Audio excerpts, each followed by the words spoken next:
Some of our liveliest uncensored debates are about whether the grass is blue and the sky is green. More specifically, whether biological men should be allowed to play women's sport and the perils of limitless self-identity. What we're about to show you is not a summer compilation. It identifies as exceptional new content. President Trump has banned trans athletes from women's sport. Will the Olympic Games heading for Los Angeles comply or defy? Later, we'll bring you my exclusive interview with Lord Sebastian Coe, who could be the next Olympics president and effectively the top boss in world sport. And he knows all about Olympics because he was an Olympic champion himself. But we begin with this. It will henceforth be the official policy of the United States government that there are only two genders, male and female. But all of that ends today because with this executive order, the war on women's sports is over.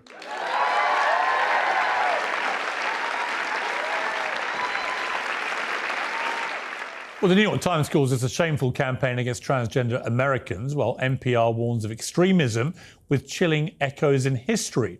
Trump is facing a slew of legal challenges to the trans ban, but so far it's getting results anyway. The NCAA, which enabled the whole Leah Thomas farce, has reversed a 15-year policy and will ban transgender women from women's sports. Athlete Cece Telfer, a mediocre male runner who transitioned to become a record-breaking female runner, said this. They would be smart and educated enough to know that something like that that's not how history works, and that's not how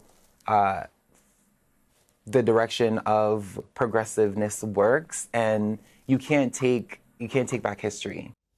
Well, I responded on X by calling the interview absurd, adding that she was born male, looks and speaks like a man, runs like a man, and is smashing women's records. She's not a victim, she's a cheat. Well, athlete Riley Gaines led a chorus of conservative criticism, but also rebuked me for not referring to Telfer as he. Now, look, here's what I feel about this. I've got no problem with calling a trans woman she.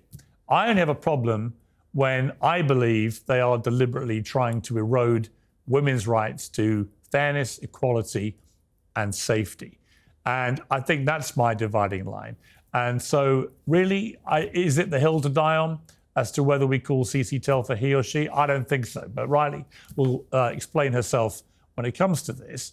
Others have pointed out that Cece Telfer has no respect for women whose sporting dreams she's shattered. That's an interesting part of this debate too. And it's a sign of a massive cultural shift that using the wrong pronouns, previously a fully cancelable offence, is suddenly perfectly normal and no one's getting cancelled for it. So has Trump's trans ban unleashed a new wave of misery for trans people everywhere, as some claim, or is he simply restoring much needed common sense in a way that, frankly, most voters fully agree with? But joining me to debate all this is Blossom C. Brown, a transgender activist who sparred with Michael Knowles on Jubilee this week, and the great Riley Gaines, who has been a fantastic trailblazer for safeguarding women's rights in all this. Is the host of Gaines for Girls on Outkick. You had a front row seat, Riley, at the White House when the president signed that executive order, which was quite a moment. First of all, how did you feel being there for that moment in history, which you've campaigned so hard for? Well, thank you, Piers, for having me on. Always a joy to be on with you. There was a lot of emotions. Of course, it's a bit bewildering that this is something that's necessary, that a sitting president has to take time out of his day, out of his busy day, to use his executive powers to declare, number one, that men and women are different, and then to further declare that men do not belong in women's sports. But nonetheless, it is necessary. I would argue that it was urgent. So this type of moral clarity and decisiveness is... I just feel vindicated. The past 3 years, me personally, and I know women who have been fighting much longer than I have, the past 3 years, it's been an uphill battle. Not only were we as women, as female athletes, I guess in particular, not only were we ignored and stonewalled, we were actually reprimanded if we dared to oppose this movement. If we dared to even question this movement, we as women were reprimanded. So to finally have a seat at the table and to have a president who is willing to listen to us, I just feel grateful. I feel grateful for God's mercy that we don't deserve, and I feel entirely vindicated, Piers. And I think that visual, quickly, that visual of President Trump surrounded by all of these young girls, girls with dreams and aspirations and hopes for a future, I think that visual is one of the most iconic pictures that will come out of his administration. And that's saying a lot, considering this man has a mugshot. Yeah, I mean, the two images I'll be remembering from all that involving you were you with Trump when that happened, but also you being mobbed literally in a vicious, horrible, threatening way by a gang of people wanting to cause you physically harm because you were standing up for women's rights, not least for safety, which seemed to me completely outrageous. Blossom, I can see you making faces there. I've also, one question to start this debate with you. Why do we separate the sexes at the Olympics? You know, first of all, I want to say shout out to Cece Tolfer. I've met her before. She is a magnificent person, and she is very bad ASS, and I love her to death. Let me say this. We'll come to Cece Tolfer in a moment. Cece Tolfer might be a fabulous person. Yes. I'm going to come later to why I think what she does is completely wrong. But just on the question I asked, why do we separate the sexes at the Olympics? If you actually, Piers, if you actually let me get to it, because you let Riley have her talking point, so I'm going to actually have my talking point right now. Cece is definitely a wonderful person, and I think, let's be clear, Donald Trump is a complete moron. Donald Trump talks so much about waste and fraud, and you're signing a whole executive order banning trans women from playing sports. According to the NCAA, there are over 510,000 athletes, and within those athletes, there are only less than 10 trans athletes. So you mean to tell me Donald Trump signed an executive order for 0.002 of the population when trans people are only 1%? That's a waste. That is a waste. Trans people exist. There are more than two sexes. There are intersex people that exist. And I think that it's nothing more than conservative propaganda that because Donald Trump is in power, he is able to use. I think Donald Trump should stop booty clapping to Elon Musk and actually get something done in this country. And eradicating trans people is not going to be it. And I stand 10 toes down on that. Okay, so I'll say very briefly, it's this argument that it's a small percentage of the population. I hope you realize it's not a 1-to-1 ratio. It's not for every one male that's participating in a women's sport, it's one woman that's affected. In my sport, at our national championships, one male displaced 14,000 women.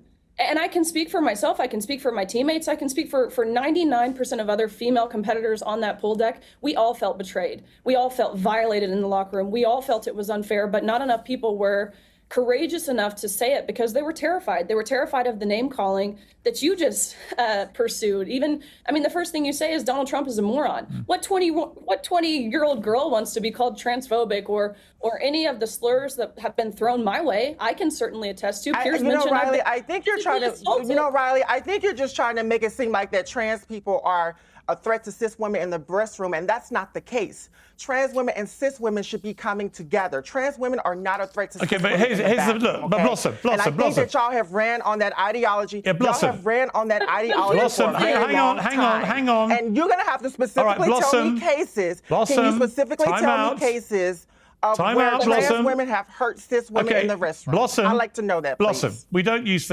words like cis on here because no one understands it. Let's just... well, I use cisgender, so that's where I'm sure you do, but that's nobody, what I like to use. That's in my vocabulary. Yeah, but nobody else understands it. Let's just stick to my question. My question for you, which you haven't... just because you don't understand, you just don't have the intellectual capacity, Piers. You don't have the intellectual capacity to understand the terminology that I'm using. Blossom, just to explain something. You're appearing on a show called Piers Morgan Uncensored. That means you can say whatever you want. I know all about you, Piers. Okay, you can think and I know how you're good at race baiting. I know how you're good at being transphobic, and that's why I'm here to face you. Just to be clear, face you one-on-one. When do you think I've ever race baited?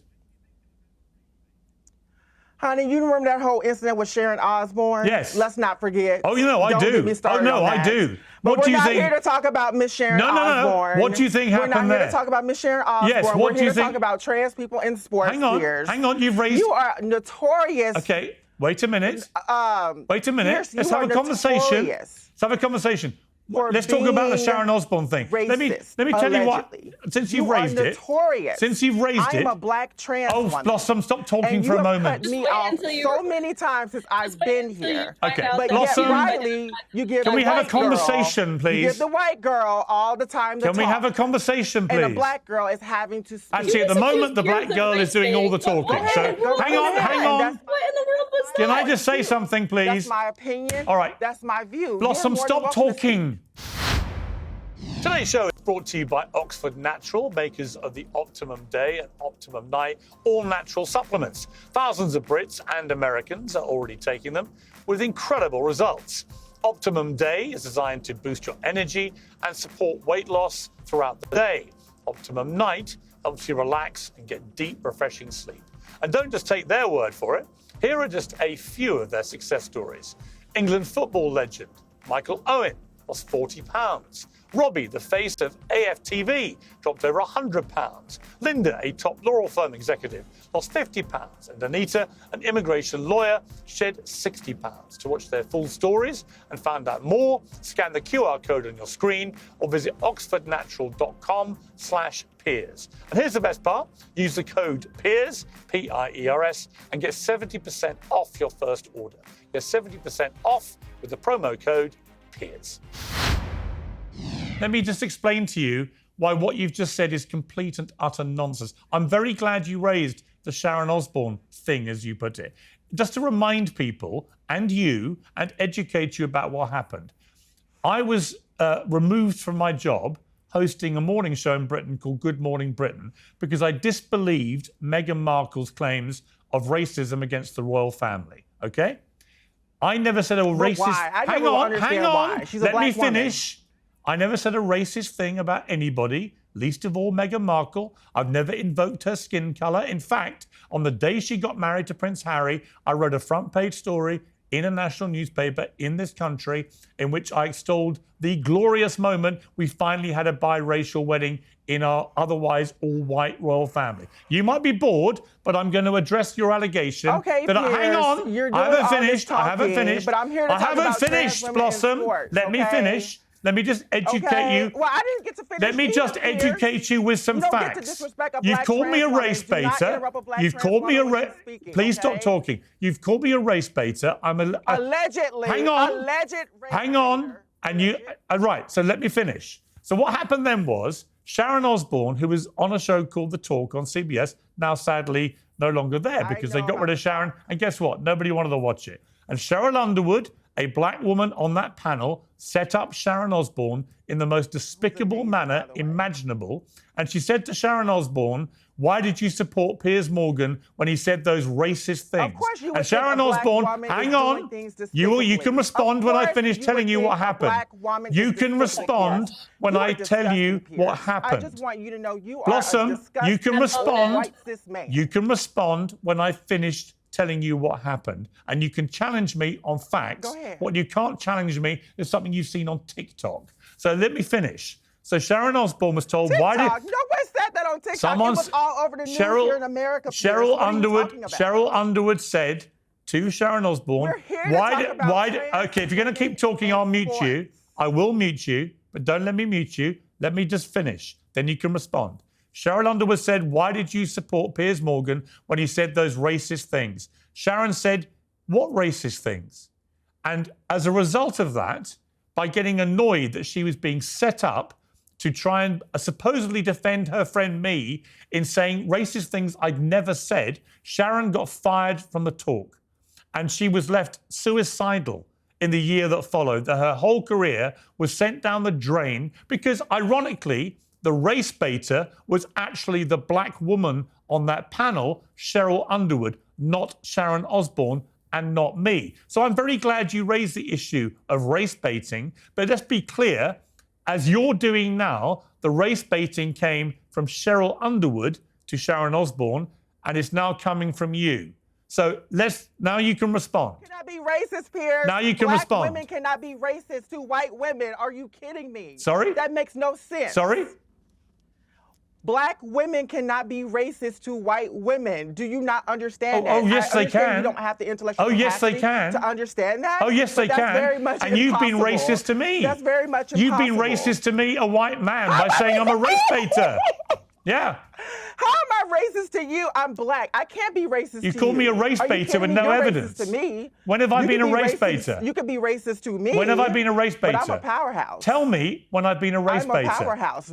Well, you may be a Piers, powerhouse. Understand something. You may be I'm a powerhouse. You may be a powerhouse. Okay. When have I been a race baiter? I want you to admit that. When have Okay. I been a race baiter? Okay. When have I been a race baiter? Okay. This is absurd. No, hang on. Tell me, Honey. Blossom. Give me one example of me race baiting. Blossom, go. I'm here at this point. I'm just here to talk about trans women in sports. I said what I said. So you don't have anything, do you? Repeat anything. You called me a race baiter, but you have no evidence I've ever race baited. You admit it. Do you believe African Americans are superior to? Let's move forward. Fascinating. Like so many people, you play that race card and you can't defend it. You can't support it. There is no evidence. It's not. Hold on. Let me check you on that. Let me check you on that. You talk about this race card or whatnot. The race card is reality. My experience as a black trans woman is completely different than yours as a white cis man. Well, let me ask you about reality then. Speaking, do not interrupt a black trans woman when I'm speaking. Oh, don't be so pathetic. Do not interrupt a black trans woman when I'm speaking, okay? Riley sits with so much privilege as a so you can interrupt me for the last 10 minutes. Like a halfback so just to be clear, hang on. Like Just to be clear, Blossom. White tears about trans All women right, just can you mute Blossom for a moment, please? Thank you. You're making hang on, Riley. So to make the point that Blossom has just literally interrupted me for 10 consecutive minutes without pausing breath. But the moment Riley has the audacity to interrupt Blossom, oh, guess what? That's the moment that the black transgender woman decides this is outrageous. Okay, you can unmute her now. This feels like an SNL. This feels like an SNL skit. It does. Okay. It's preposterous. Piers, I just want you to remember that Blossom said what her basis and perspective of life is rooted in reality. So please remember that as we continue this conversation. Which brings me to my question, which you haven't answered, Blossom, which is why do we separate the sexes in the Olympics? Here's the thing. I'm not an Olympian. Oh. I don't play sports. You don't know why we separate the sexes? I think what you're saying is conservative propaganda. I think what you're saying is conservative propaganda. Conservative propaganda. That you're able I asked you why we separate. I asked you why we separate the sexes. Off of that. Why do we separate the sexes? Again. Why do we have the Olympics when we talk about trans people? When we talk about trans people, we're talking about gender identity. I need both of y'all mindset to become more expansive. Right. I know that's a little hard for both of you. Can you answer my question? Because both of you have Can you answer my question? I understand that's hard for both of y'all. Can you answer my question? A seed. Can you answer my question? Again, when we talk about trans people, we're talking about gender identity. We're not just focused on sex. That's not my question. That what y'all like to do is reduce conversations down to sex. What you all like to do. And you try to apply it to what's happening in the Olympics, okay? And I'm asking you a very... play in sports. And I'm asking trans women should participate in the Olympics. The next Olympics. The next Olympics. Okay, Blossom. Is spreading misinformation. Blossom, I don't want to have to mute you again. Conservative propaganda that should not be. Okay. I'll ask you one more time. Why do we separate the sexes in the Olympics? Why do we have men and women competing separately? Give me an answer. Well, Piers, won't you tell me the answer since I don't know? You don't know the answer? Oh, Riley's got a hand up. Riley, I don't Riley, know. why don't you educate? Why don't you educate tell Blossom? Me the answer since I don't know. Riley, why do we separate the sexes in the Olympics? Because men and women are different. We have different physical ceilings. It's the same reason why you have any category. It's the same reason why we have the Paralympics versus the Olympics. It's the same reason why we have weight classes in boxing. We don't have weight classes in boxing because we are fat shaming people who weigh more. No, we have weight classes because it would be unfair. We know the outcome. Every single person, kindergartners, know the outcome of what would happen if we had a 220-pound man fight a 170-pound man. It's the same reason why we have age divisions. We don't have 12 and unders or Pee Wee leagues. That. What if that 220-pound? Wait. What if that 170-pound man has the agility to beat that 220-pound man? That makes no sense. So you want to base all of the Olympics off of exceptions? Your answer makes no sense. That makes no sense. Y'all don't know anything about somebody's biochemistry. It makes sense biology. You do not know. of common sense. You do not Actually, know, Riley. 100% I'm of sorry. common You sense absolutely in do not know about somebody's biology. You just admitted you're not an Everybody's athlete. chemistry You is just made admitted that differently. you have never competed at the highest Genetics, level. and see, this is the thing. I don't have to be an athlete to talk about this because this affects But you my just said you community couldn't answer because you're not an trans. All right, you Olympian. know what we're going to try? Why don't we try? Okay. We should be talking about Can we please stop talking at the same time? If you talk at the same time, Blossom, if you talk Blossom, if you talk at the same time, nobody can hear either of you. Okay? So Blossom, let's start with you again. A simple question. I'll tell you why they separate the sexes, just as Riley has. It's because men have a physical advantage over women, which would mean that women would not win more than a handful of medals in the entire Olympics. Would you be happy if it was a gender-neutral Olympics? Why are we? Hang on. Why Answer are we my saying question. This about women, though? Answer women my question. are just as strong as men. I'm asking you. I'm sorry. Women are just as strong as men. So women just to be are clear, just as powerful as men. Okay. And I don't believe that. Okay, Blossom. That's just your opinion. So Blossom, that's not always fact. Blossom, if the world #1 tennis player, I don't buy it. Okay, you know that Serena Williams admits that she would be beaten by the top 1,000 men in the world at tennis, right? You know that, do you? No, I did not. You did not know that. So okay, where's so you don't know that. You don't know why men and women get separated in the Olympics. I would like to read those receipts. Both Serena and Venus Williams lost. Are you waving them? Are you waving them around? What? You can look it up to the 203rd ranked male player. He drank in between sets, smoked in between sets, and played 18 holes of golf before, and admitted that he played like a 600 male ranked player. And they lost in a blowout, and they are phenoms, the best of the best. No other woman for a while even could come close to them, and they got beat by a man. Let me repeat it. In a blowout, the 203rd ranked male player who admitted he played like a 600 ranked player, drank, smoked between sets, and played 18 holes of golf. Blossom, just to be clear, would you want the American Olympics, the LA Olympics, would you want them to be gender neutral where the sexes compete with each other? Absolutely. I don't see anything wrong with it. I think as long as do you also believe it's completely insane? And non-binary people, also believe then yes, that we should why not? It's completely insane. This country was built on diversity, equity, and inclusion. And exactly. This is why that's so nuts. That does include cis women like. And you know what you would do? Hello? You would exclude all women from winning medals. Well done. That's not true. That is not true. Can we talk about Leah Thomas? Now, I bring up Leah Thomas because Riley knows her very well. I bring up Leah Thomas because the reality is, yes, she won some games, but Leah also lost some games to cis women. So there are some cis women who are faster than Leah. There are some cis women who are stronger than Leah. And again, when we talk about genetics, there are some cis women that have natural higher testosterone levels than trans women. That's why some of them may look more masculine. Iman Khalif had to experience that transphobia, which, by the way, transphobia affects all women. And now that Trump has excluded trans women from playing in sports, all women are going to be subjected to rigorous tests to make sure that they're not trans. And that does include cis women. I don't care how feminine they look. You could potentially be subjected to these rigorous tests because Donald Trump took his peanut head, red, orange behind and signed an executive order that he doesn't even know anything about. He's a convicted felon, 34 felonies, right? We also need to be focusing on letting convicted felons in this country vote since we elected a convicted felon, right? There's so much more work. The economy is tanking here in America. All right, Riley? Gas prices are high. Okay. Why is Trump focused so much on trans people? Because he wants to preserve the integrity. Because guess what? I'll tell you why. I'll tell you why, Blossom. Because he's up at. I'll tell you why, Blossom. Hang on, Riley. Hang on, Blossom. Here's why.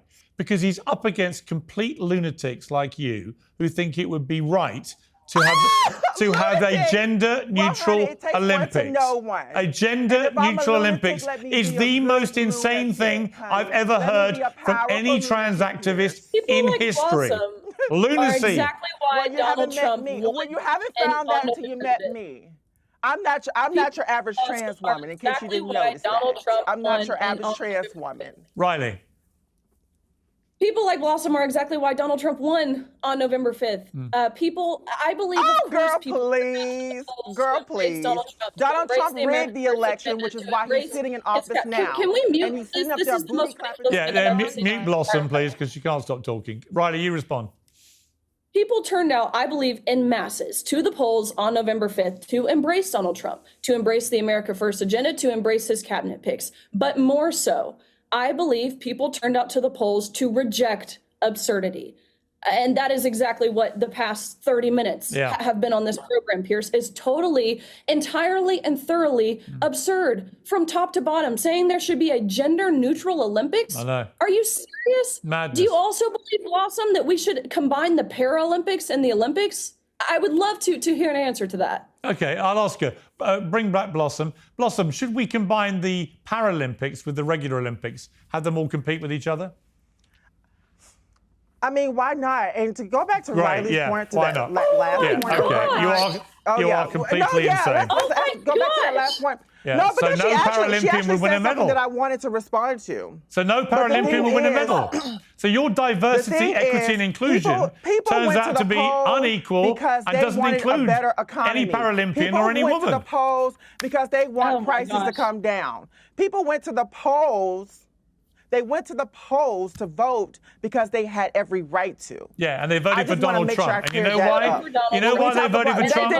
Because people like you have turned this debate into a total farce. Donald Trump rigged that election. Donald Trump does not even have the capacity to even run this country. Mute Blossom one more time because I want to thank Riley. Thank you, Blossom. Riley, thank you for engaging in this in the best way you could have done. Every home has one spot that calls out to you all day. For me, it's my bed, and I'm sure many of you will agree. And wait until you switch to Cozy Earth's bamboo sheets and bubble cuddle blanket. It will be game over. These bamboo sheets are next level quality. They're soft, breathable, and they'll keep you cool all night. You'll sleep several degrees cooler and wake up feeling totally refreshed. The bubble cuddle blanket is plush, mid-weight, and exceedingly cozy. There's a reason Cozy Earth gives you a 100-night sleep trial and a 10-year warranty. Go to CozyEarth.com and use my code Piers for up to 40% off. And in the post-purchase survey, tell them you heard about them here.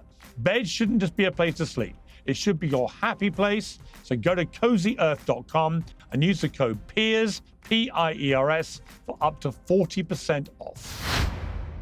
I think some of the things you've done in your current job, in my opinion, are essential for preserving the integrity of sport. And let's start with what I think is probably one of the most contentious things in world sport right now, which is this whole issue of trans athletes in women's sport. Donald Trump has come into office and immediately gone, right, there's a ban. We're not going to have, in America, trans athletes in women's sport. The immediate consequence of that is, of course, you've got the Olympics coming to Los Angeles, and he's made it clear that trans athletes will not be allowed into America if they intend to compete, which means they won't be able to compete in the Olympics as far as he's concerned, because they won't get in past the border. First of all, what is your reaction to the moves he's made? I welcome the commitment to maintaining the integrity of women's sport. And for me, this is absolutely about the integrity of competition. I am by nature a social liberal. I really do not choose, nor do I have any predisposition to tell people how to live their lives. But when it comes to the biology of sport, it is very, very clear cut. And actually, I'm surprised that it has been as contentious a discussion as it has become. It seems completely insane to me. I mean, I'm thinking about in 20, 30 years' time, I'm convinced we're going to look back on this period and think everybody went completely nuts. Because there's a reason at the Olympics that we separate the sexes. If we didn't, women would barely win a medal. So, well, you would lose women's sport. Right. It's as simple it would be destroyed. No, it is as simple as that. And I was confronted with this issue. I don't want to get into the weeds, but there are two quite distinct issues that at World Athletics we had to deal with. One was something called DSD, which is a male biology, and the other is transgender. And look, I'm not oblivious to the trauma that people go through if they do transition. I absolutely respect that. We have a working group at World Athletics looking at this and maintaining a watching view on changing science and the politics of this. We also have a transgender athlete on that commission. But when it comes to the female category in elite sport, it has to be sacrosanct. And the reason I think it's so important is that you cannot have young girls coming into the sport and sensing or feeling that at any stage there is a glass ceiling to their ability to perform at the very highest level. And you just simply cannot have this lack of clarity. So World Athletics, we were very clear. We followed the science, and that is critical. I think we've used language that is moderate. You know, we're not rabid here. And when I discuss this, I tend to always pull myself up short and say, I have 2 daughters. How would I feel if they were being discussed at this moment? So it's really important that we use language that is moderate, but for me, this is sacrosanct. What I don't like about the whole debate, and I haven't done from the start, is that anyone that I think my political leanings are probably not dissimilar to yours, right? I mean, I've always been a pretty liberal guy. Middle of the road. Yeah, exactly. Yeah. And I've really resented the fact that if you try and defend women's rights to fairness and equality and safety, actually, you have been until now, it's changing quite quickly, but you get branded instantly transphobic as if somehow you're anti-trans people. It's a really interesting point you make. Funnily enough, when we made the decision, and this wasn't a unilateral decision. I have a council. I have 26 people on my council, male and female. I've got an executive board. We have a health and science team. But actually, when we made the decision and we went out and properly articulated what our concerns were, we didn't end up in that landscape because we were very clear and we showed a lead. We took a lead here. And some other international federations, I'm very pleased, have followed in the same way. I don't condemn those that haven't, because I can't sit here assuming that everybody's going to see the world the way I do. But but you're seeing it scientifically and biologically. I mean, there's a factual element to what you're doing. I think the other bodies who haven't taken action yet are just putting their head in the sand, hoping this all blows over and they haven't got to do anything. Which is actually, it's a form of moral cowardice. It's the worst position to be in here is where you have lack of clarity. Yes. You have to have clarity here because, the world of sport needs a lead here. And we've thought about this long and hard. And it really does come down to the integrity. If you have the integrity of sport absolutely at the heart of every decision you make, and the welfare of the athletes at the heart of every decision you make, you won't go far wrong. And those have been my 2 guiding pillars. If I let that go, then I've lost the integrity of the sport for women, and I'm just not prepared to do that. I mean, if you at your peak, and I was in my late teens when you and Steve Ovett and Steve Cram had your magnificent battles and instilled great pride in the country with your tremendous wins. But if you had decided at the time, right, I'm gonna now identify as a woman, and the only criteria was that you just had to reduce your testosterone level, for example, which is the argument some people give. You've still got the physiology that you were given as a biological man. Therefore, you would have completely dominated women's sport to a degree that you would have broken the records, which could then never be broken again by an actual biological woman. That's always been my thing about it. You would also have deprived a biological woman, well, a woman, let's call them, they're not biological women, they're women. You would have deprived a woman of a place in an Olympic team, a world championship team, because you're taking it. And you would have won everything, right? That to me right there is the problem. Piers, I could actually repeat word for word what you've just said. I don't actually dissent from any of it. Yeah. The challenge we've got is that we need to communicate this. We need to communicate it liberally, and we need to communicate it in language that is not rabid. It is follow the science. Have you thought about it's really, for me, it's really clear. Yeah. Gender must not override biology. Because if you do, completely, then you are into a really dangerous landscape. Have you thought about what happens to trans athletes? In other words, you know, I want trans people to have the same rights to fairness, equality, and safety as I want for women and for men, and the right to compete in sport. And it seems to me there's only one of two ways that this gets resolved where they can continue to compete. You either have a new category for trans athletes, and it doesn't work with the other way around with the trans men, because obviously they don't have the biological advantage. So, but for trans women, of whom there are an increasing number identifying as trans women, they either compete in a new category or they compete against their biological sex, it seems to me. Well, there may be a time, and it may not be that far. I'm not going to bind the hands of my successor at World Athletics. They will have to make a judgment in the fullness of time as whether you do have a third category. Do you think that's the only sensible way? No, I don't. At this moment, no, I don't. But I'm not going to sit there, you know, when I'm not on the scenes, telling everybody that, you know, because we did what we did when we did it. I tend to agree with you. I think we'll look back on this and see this as being a really big point of inflection. But again, this is something that needs to be clarified.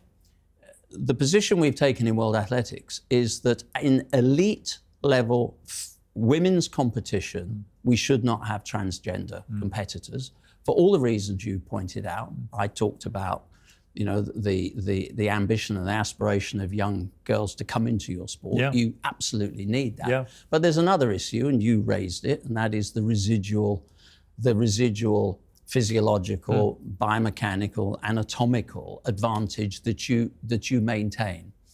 But we're not sitting here saying, nor do I don't have the jurisdiction, I certainly don't have the moral, you know, disposition to tell trans athletes they can't enjoy the physicality of sport. If a trans athlete wanted to run in the Falmouth 5K for the local hospital, I don't have a problem with that. No, why would anybody have a problem with that? But it fundamentally alters. It fundamentally alters the dynamic of elite level international sport for women, and that's where we've drawn the line. I mean, there's also, I think, a clear safety issue. Like, if you looked at the boxing, the women's boxing in the Olympics in Paris with Iman Khalif, who no one's really quite sure what the situation is with Iman Khalif, other than she was banned from the World Championships for supposedly testing positive for male chromosomes. She has refused to have a public test to say either way. I think you want tests brought in. I mean, we agreed that the other day, and it's in line with every international medical standard. It's a simple swab test? Yes, absolutely. And it just determines whether you have male chromosomes? Exactly. And actually, there is an important element here as well, because for athletes with DSD, you're actually also wanting to identify the medical challenges. And what is, for those who don't know, what is DSD? It is effectively a woman, a girl that is born with male biology. And the production of testosterone is the key determinant in competition. You know, let me, again, if I can, I'm not a scientist, but if I can put this into sort of simple terms. When my daughters, your daughters, were competing in primary school sports, up to about the age of 11 or 12, they were probably seeing off most of the boys in the class. When puberty kicks in, the gap opens, and that gap doesn't close. No. So what we're really saying is that any athlete that passes through puberty should be clearly classified.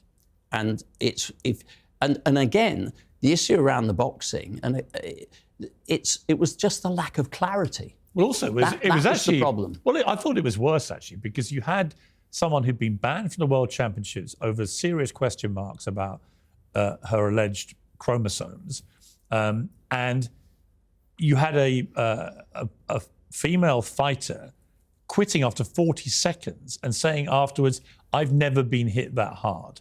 And I found that pretty scary, that you may have a situation where somebody who, for all intents and purposes, is male, beating up a woman in a boxing ring in the Olympics. There had to be more to it than simple identification of sex on a passport. Right. There, you know, it was really important that you have those systems in place. And that's really all we... What did you feel when you saw that? Well, I'm sorry, I was on the British Boxing Board of Control for 6 years, and I have daughters. I mean, how do you think I feel? Tell me. Well, uncomfortable. Yeah. I think most people did. But again, the people I think that were let down in that were, believe it or not, the competitors. I don't disagree with that. They I agree. were the athletes. If you'd had systems in place that were clear, I totally agree. and were clear and concise, which you had as World Athletics, that couldn't have happened. Yeah. So that's the problem about and that. that's something we need to. That is something we have to address. So to be clear, if you were to become president of the IOC, for example, you're in charge of the Olympics. Would one of the first things you'd want is to have utter consistency over issues like this across everyone competing? Yes, there is a clear caveat here because the international federations must themselves have the autonomy to make decisions that are in the best. Can you override them? No, and we probably shouldn't.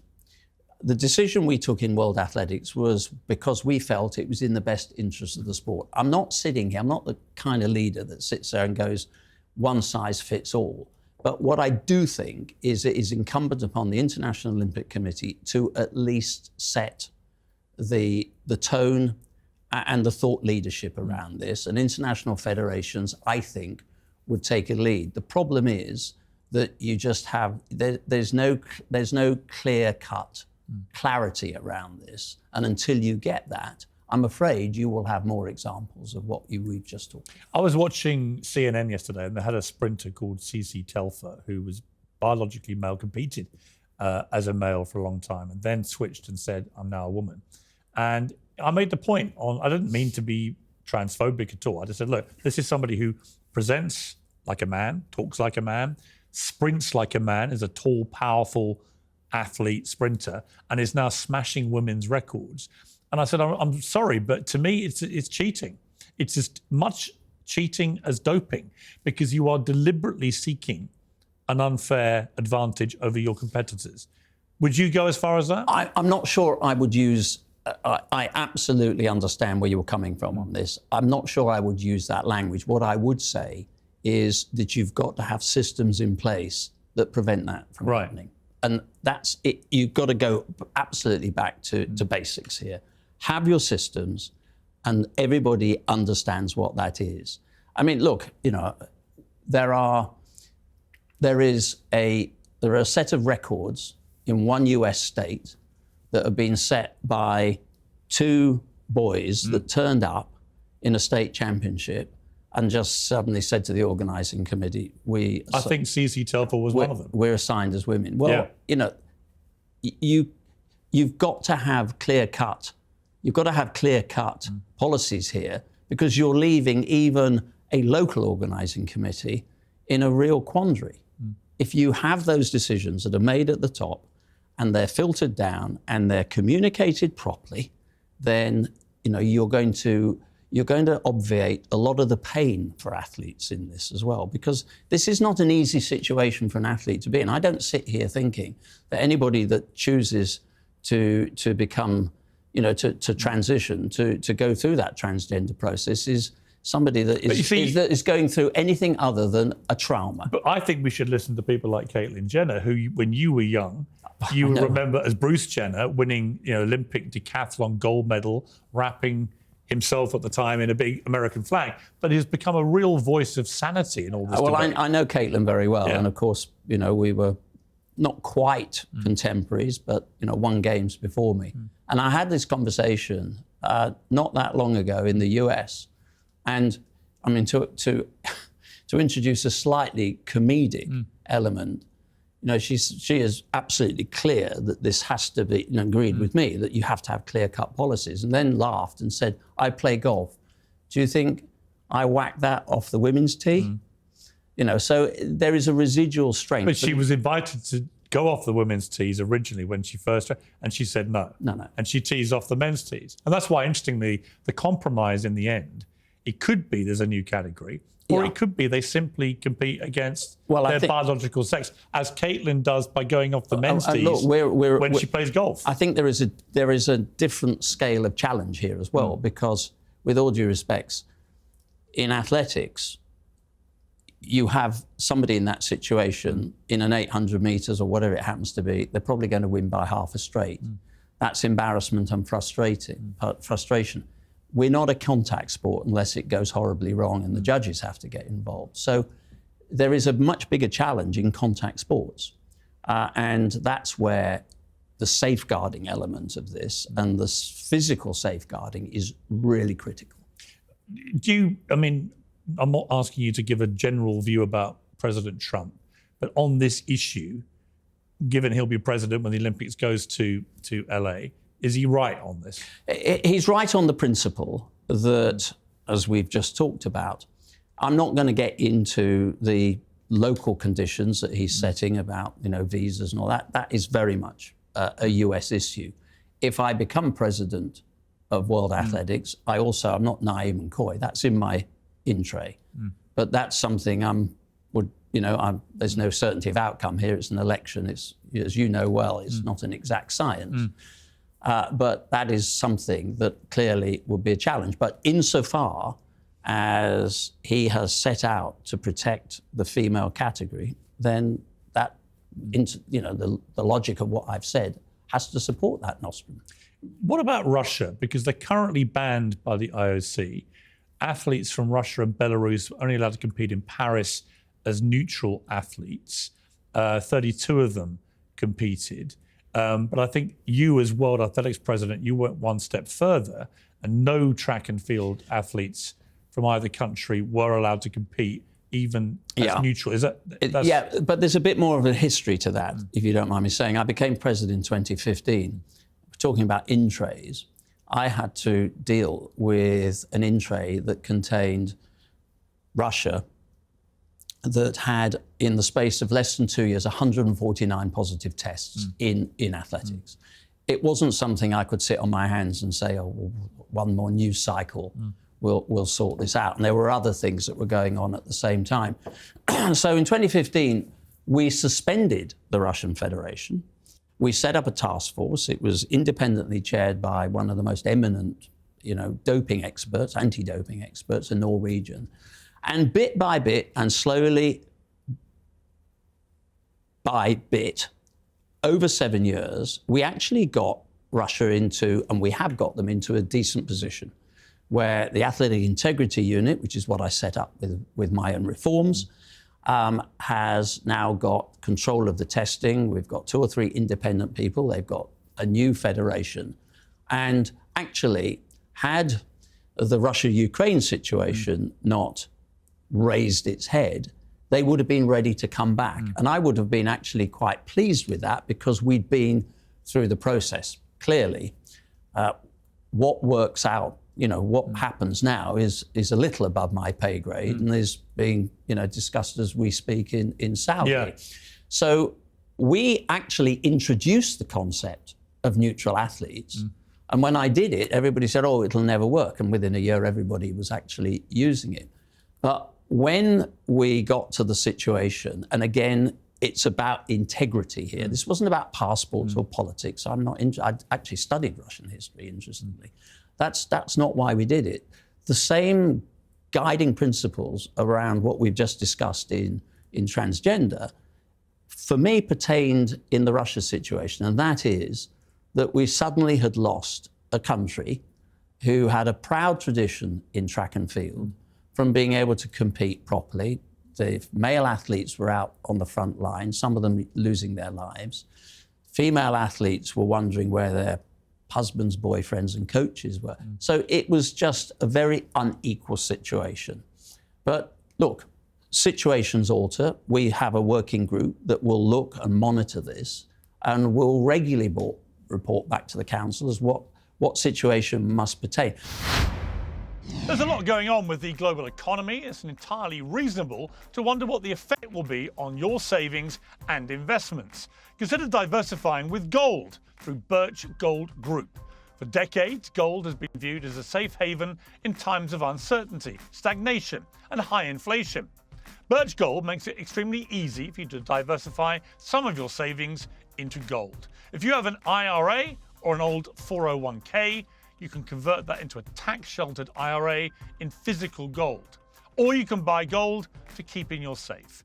First, get educated. Birch Gold will send you a free info kit on gold. Just text my name, Piers, P-I-E-R-S, to the number 989898. Again, text Piers to 989898. Consider diversifying a portion of your savings into gold. That way, if the Fed can't stay ahead of the curve, at least you can stay ahead for yourself. Teenage runner Aidan Gallagher became the Oregon girls 200-meter state champion last week, posting one of the fastest times in the state's history with a remarkable display of power and stamina. But as Aidan crossed the finish line, something, well, pretty unusual happened. Instead of joyous cheering and adulation, many of the watching spectators loudly booed.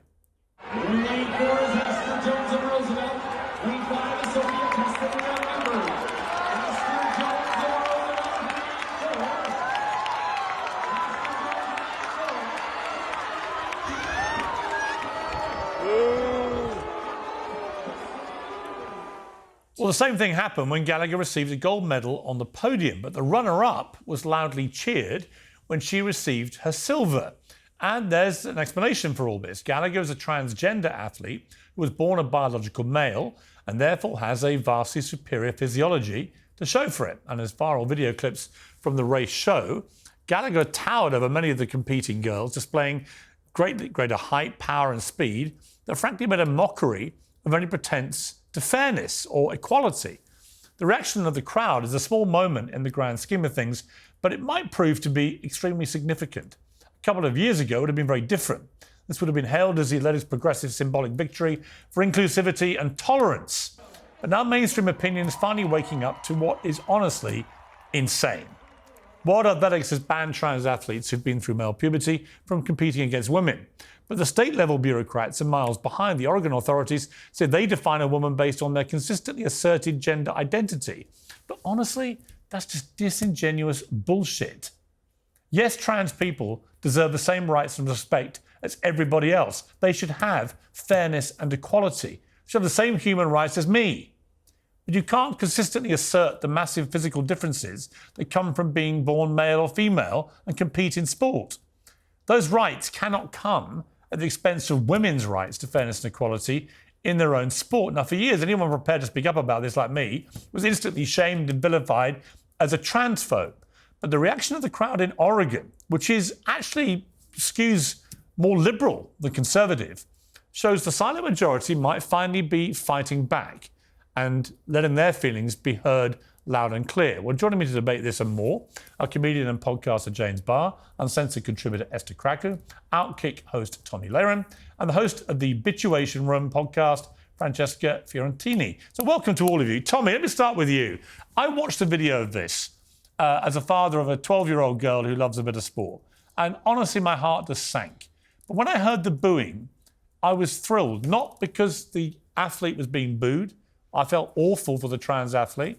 But because I finally felt that the silent majority were finding their voice. What did you think?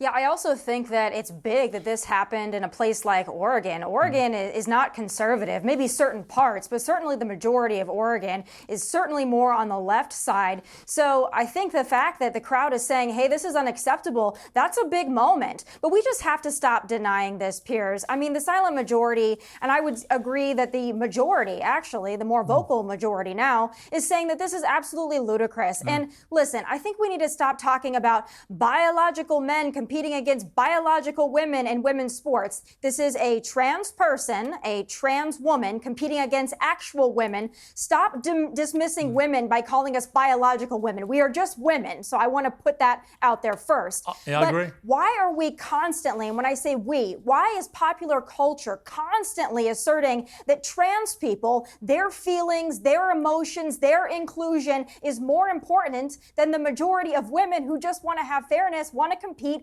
want to have achievements, accomplishments, and opportunities. Why do their feelings matter more than the feelings of the women that they're competing against? It's ridiculous. We keep coddling and kowtowing to this madness. I hope we're seeing the end of it, and I think within the next couple of years we will. Yeah, I mean, I'm amazed that every woman, frankly, doesn't agree with you, because the unfairness and inequality is so obvious. But Francesca, I can see you actually going berserk here with indignation. So presumably you don't agree. I mean, I just please don't speak for me. You know what I'm saying? Like, either of you, please don't speak for me. Please don't speak for all women. Just let's get that out of the way right now, because I do disagree. I think about, what if your 12-year-old kid was Aiden? Wouldn't that be incredible? Wouldn't you be proud of Aiden? No. And how much would it... No, absolutely not. Unless that child had not even reached puberty, and in the case of my daughter, for example, and someone is trying to convince her that if you just put your hand up and say that you're a boy, you can suddenly compete against a different biological sex. I'd say it's all madness. Piers, this is what's crazy about it.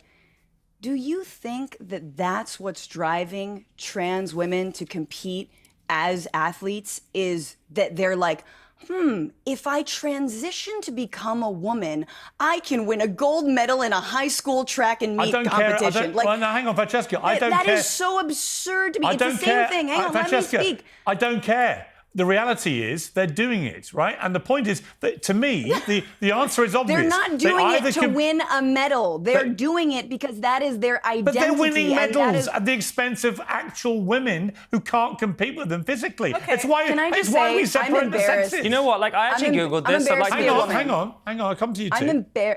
I'm embarrassed to be a woman when I see women freaking out about trans women winning one out of so many competitions. It's not just one. Okay, it's happening in swimming with Leah Thomas. Hang on. It's happening in all sorts of sports. Yes, because it makes us look really pathetic, honestly. It makes us look like losers and whiners. And guess what?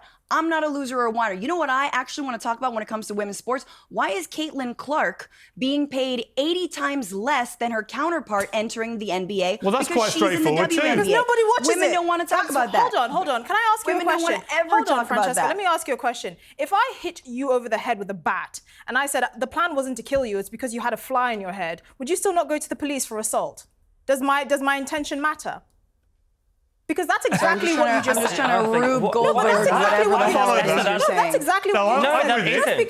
Just because trans people are not identifying as trans to basically erode women's sports, that makes it okay. That's exactly what they're doing. This is you think that's what they're doing? You think we think trans people were put on earth Let me finish. You know what the issue is? Women's sports? You know what the issue is? You know what the issue is?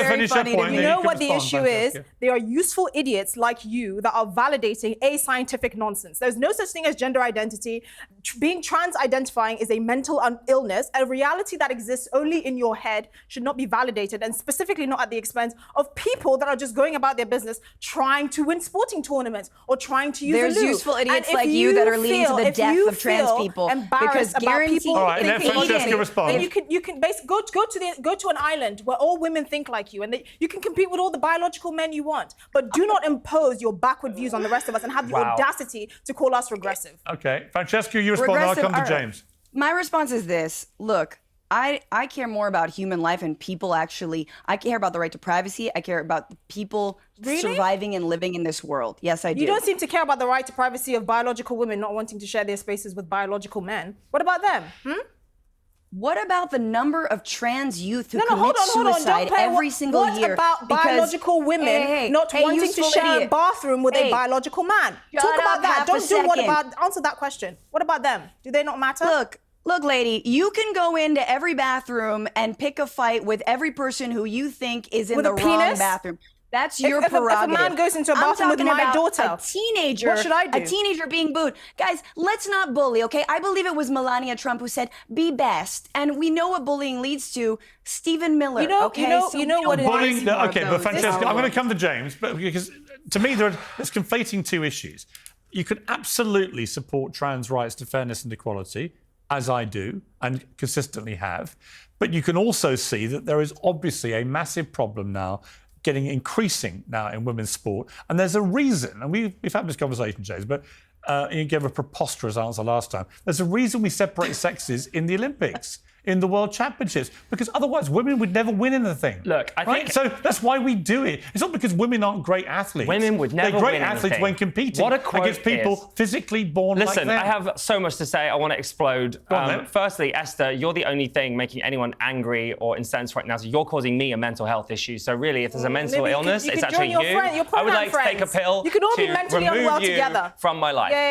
Going back to the state here, like most of the female winners in this sport, they are hitting around 22 to 24 seconds, which is exactly what the gold medalist won here. And then also following up with what you said, What's your point? My point is, this is normal for a woman. No, you're missing the normal speed for a woman in a race. But let's get back to what you're saying. You're talking about women's safety in changing rooms. Let me finish, please. On that you're point, talking about women's safety in changing rooms. That's what Esther brought this conversation down to. But what I do know about is that 1 in 3 women in America are abused violently in their lifetime. And in every single day in America, 13,000 women are a victim. Why are we talking about one trans woman being in a changing room? How dare you, a man, say anything about women feeling unsafe I am allowed to talk about safety with biological men? No, you can't, because you're not a woman. You have never had a period. You've never been a woman in a woman's toilet. What I'm saying, Esther, is that you're picking on one... Well, I'm not picking on that. I'm talking about the fact that women around the world are being affected because we are validating a scientific... But wait, you're shouting at biological men, your words. Why am I... And you're allowed to talk about biological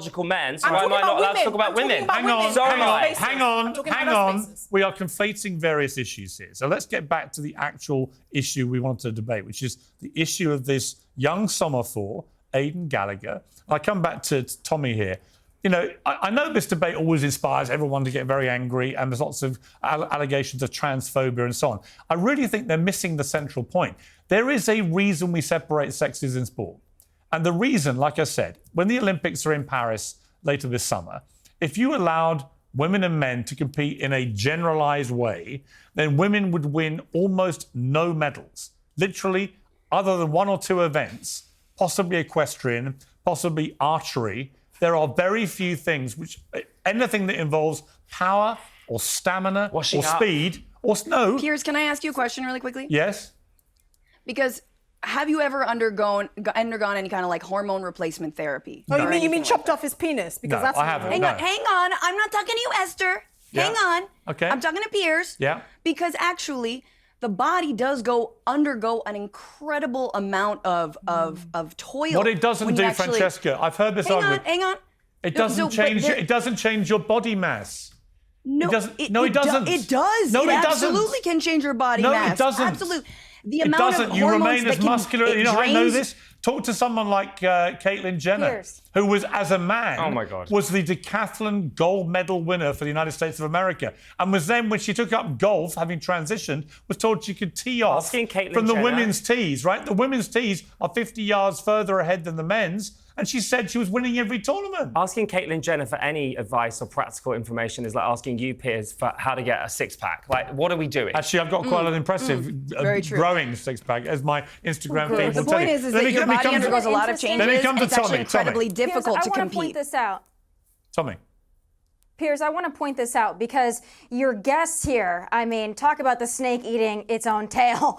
They're sitting there talking about trans rights and affirming transgender ideology, but then they're saying that Caitlyn Jenner, who is probably the most famous trans person, that doesn't count. Because Caitlyn Jenner is not only a Republican, but Caitlyn Jenner also calls out biological men competing in women's sports. So your guests sit here and they cry boo-hoo tears about trans rights, but then they dismiss Caitlyn Jenner. It's amazing. These are also the same people who claim to be feminists, but also don't care about actual women being robbed of opportunities. That's why liberalism is a disease, and you can just let these people talk, and they argue with themselves, Piers. The point is, if Aidan Gallagher competed according to their biological sex, they would not be succeeding. They wouldn't be winning state championships. They would actually not even be qualifying for the finals. That is the point everyone's missing. Piers, is that actually... Why do you care about women's integrity in women's sport? But have you done a segment on Caitlin Clark and pay disparity? Have you done where were you when the U.S. women's national team he doesn't need in the United States? You have no idea. Shut up, Esther. Well, hang on. Shut up, Esther. Francesca, you have no idea, actually. Shut up. You have no idea what I've said about women's pay.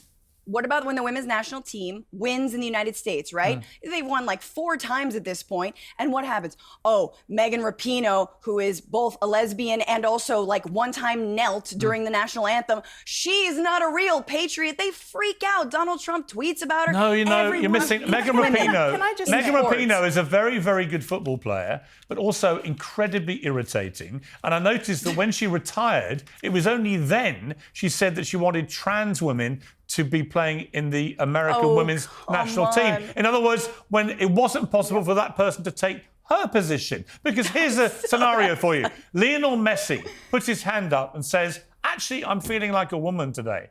Do you play him in the American women's national team, Francesca? Yes or no?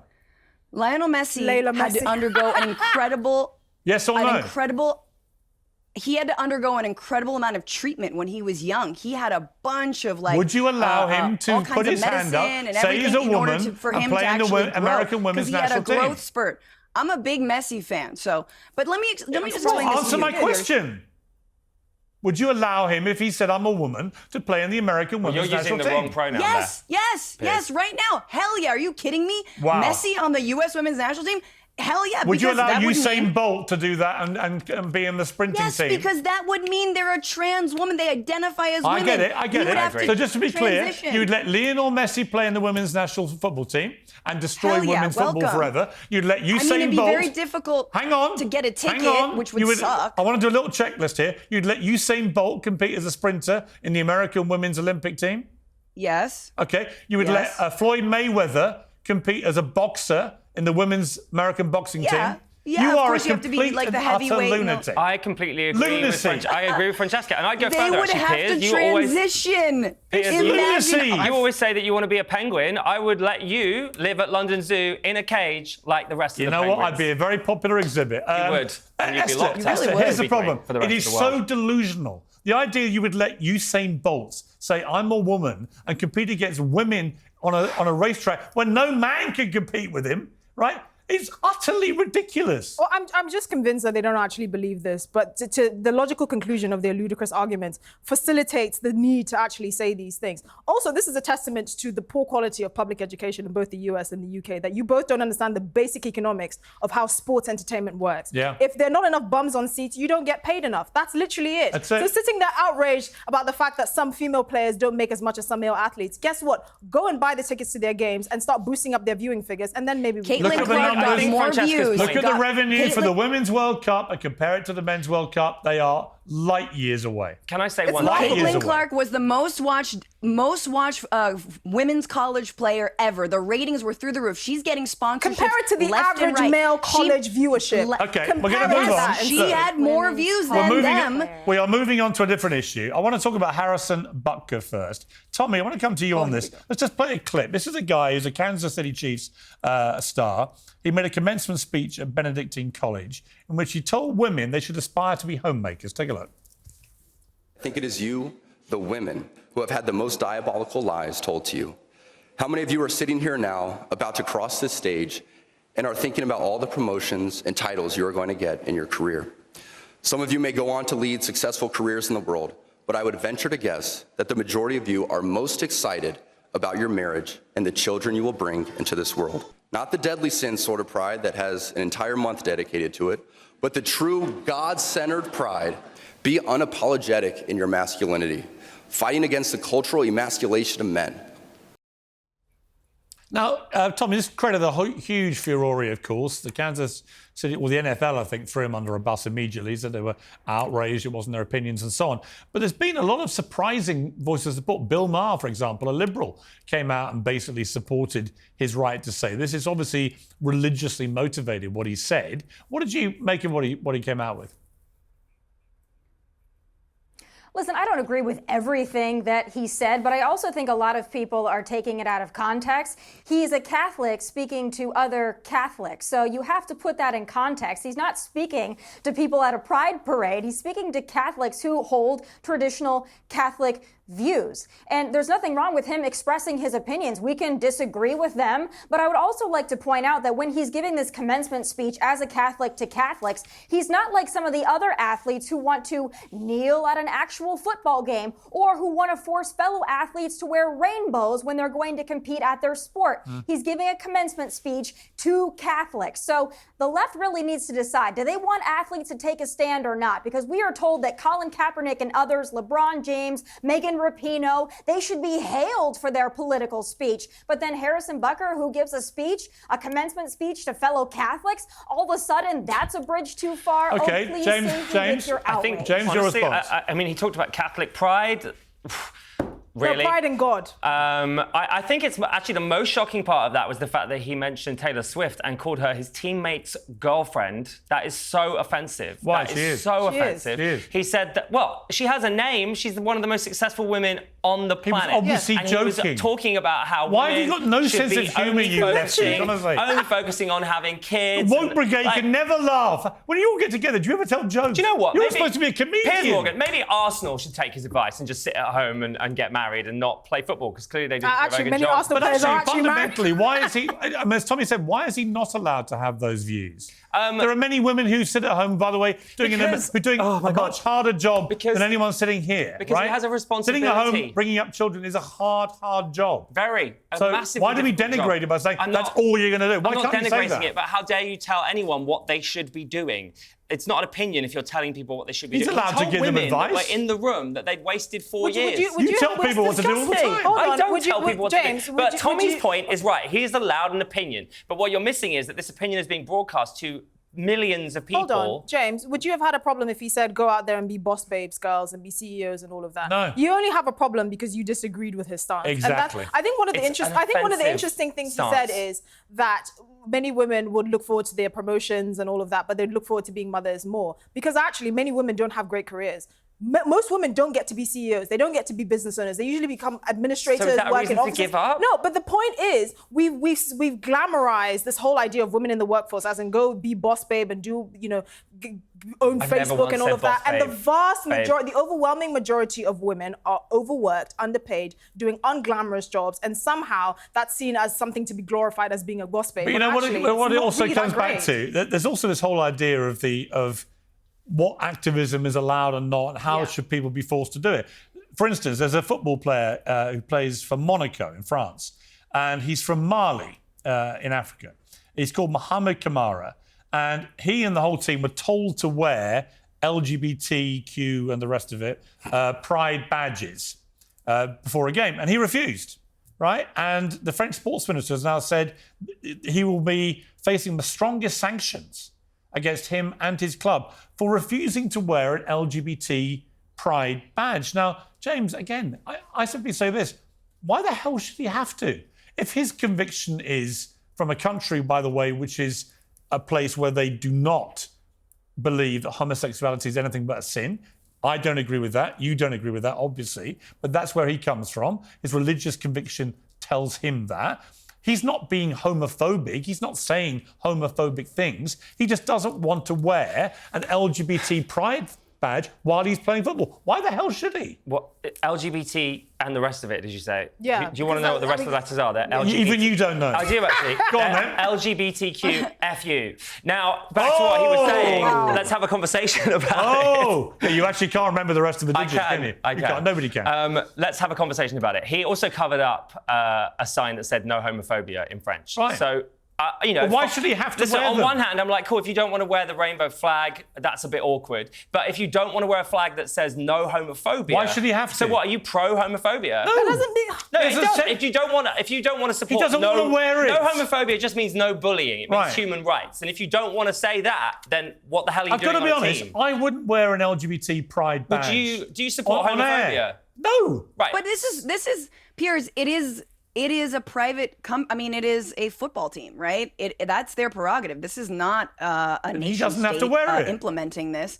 Yeah, I mean, right. So I don't know why you're getting so upset, and also there's like a weird Because they're going to sanction transition. him. Okay. Well, they should. Then he Okay, can you go- think it's okay? Then he can. then he can go play somewhere where they don't make him wear that. No, Tommy, let me bring you in for some common sense as usual. No, but I thought we were talking about Harrison Butker. I didn't get any bite at the Butker apple here. Well, have a bite of the Butker apple. Go on. I think we all know what you're probably going to say, so we can just summarize that. Yes.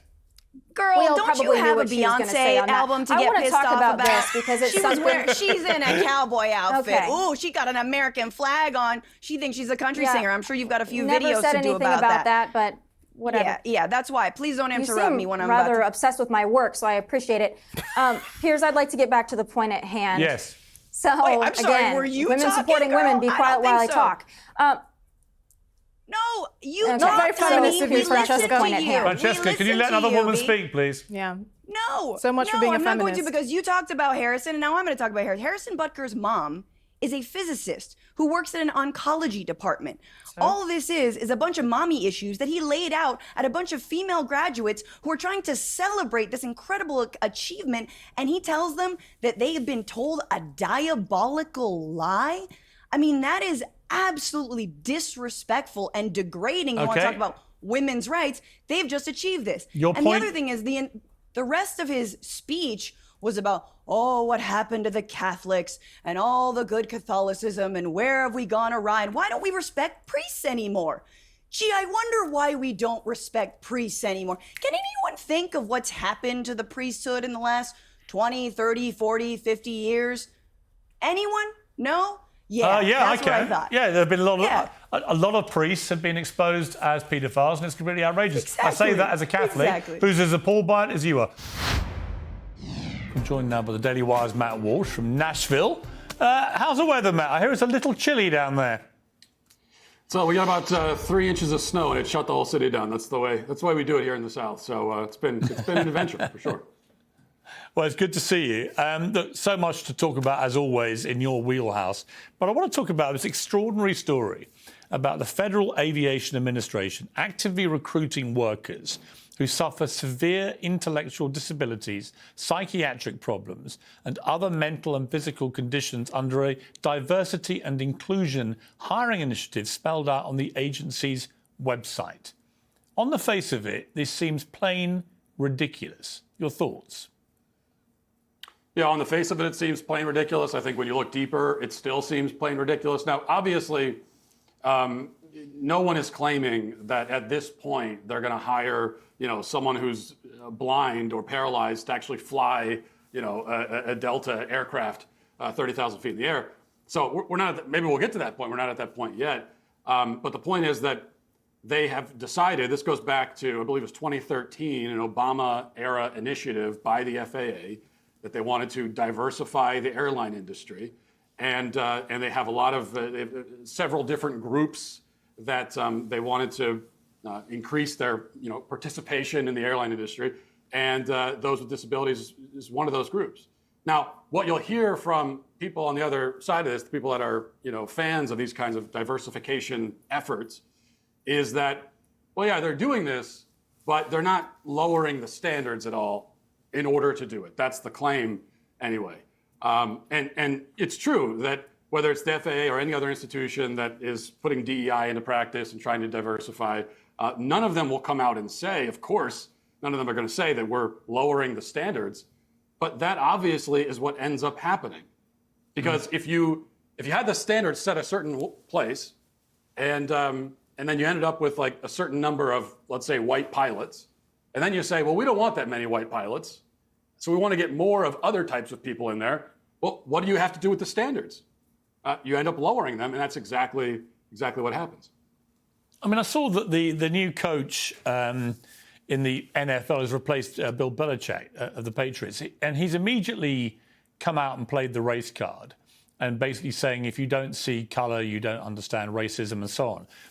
Other black coaches in the NFL have taken a very different view and said all they want to see is football and players. They don't care about what colour they are. And it struck me as sort of a bizarre stance to take because the vast majority of players, for example, in the NFL are black. I think nearly 70%. What did you make of that when you heard it?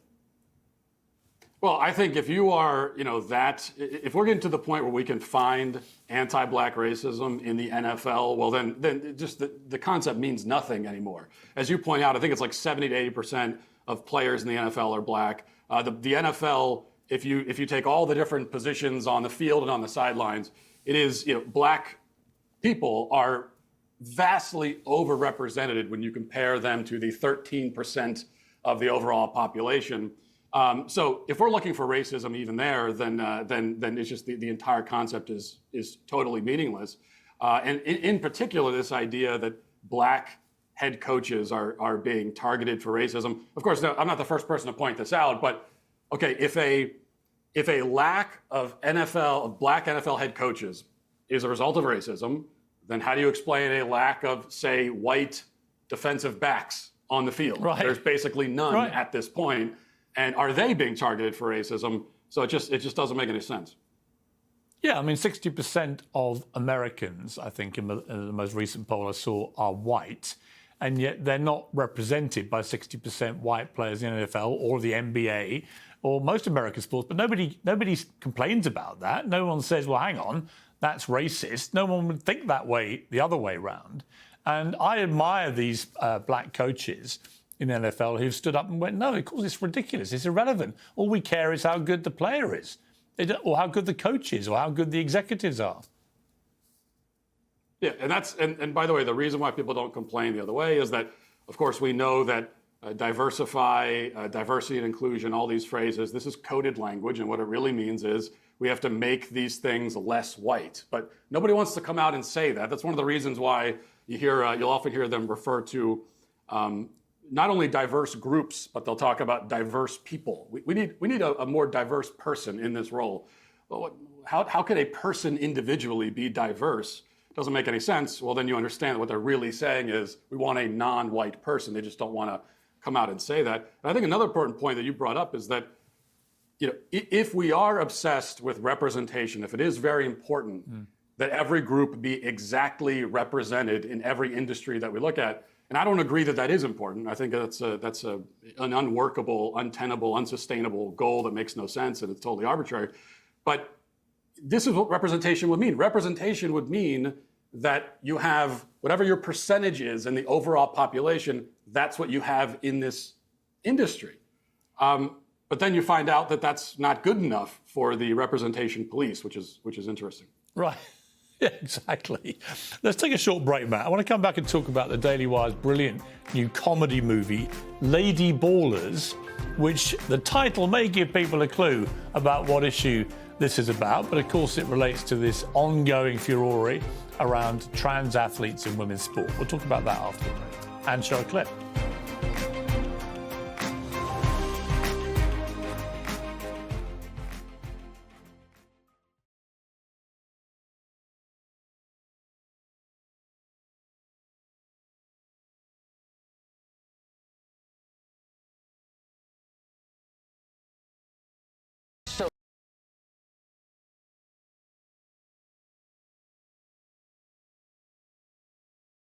Shot. Matt Walsh is still with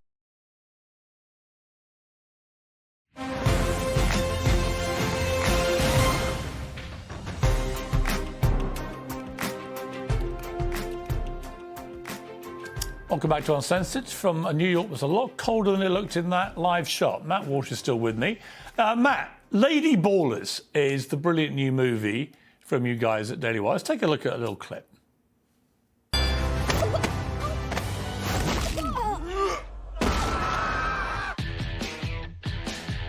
Let's cut to the chase. I know you're not a woman. Hey, you don't know how he identifies. If you can beat them. What do you know about the U.S. Opens for the Global Games? You want us to compete as women. $5,000 prizes. My lover says you were a great coach back in the day. Join.